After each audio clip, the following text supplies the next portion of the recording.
You know, I think I overextend myself at times, and this camp I didn't have to do that. Honestly, because the pandemic has honestly been a blessing for me, because this is the first time I had no wrestling.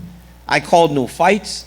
I was able to just stay home and train for the last 14 weeks. This doesn't happen for me. You know, generally as a wrestling tournament, or I get out of practice at 2 o'clock and I'm at the wrestling room by 3:30 until 7 when I go to train again. So those were things, or appearances as the heavyweight champion, right? The ESPYs and all these other things that I had to do. I did none of that this time.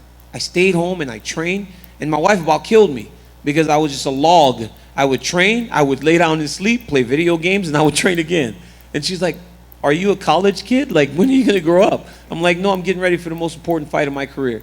And eventually she understood and let me do my thing. So this time there was no distractions. It was only Stipe Miocic.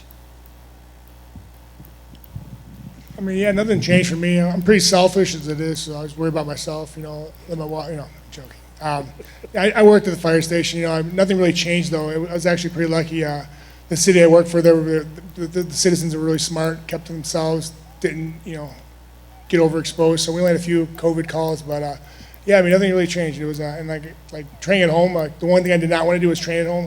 That's like my sanctuary. I wanted to like not bring anything there. And fortunately I had to. It is what it is. But you know, my wife helped out. We had a great gym in the basement, and it was actually a blessing in disguise. You know, I loved every second of it. You know, I was able to get home in time, or you know, before I wouldn't be able to get home in time and see my daughter go to bed. Now, you know, I was at home training. I was done, and I was able to see my daughter put her to bed, and it was the best thing in the world.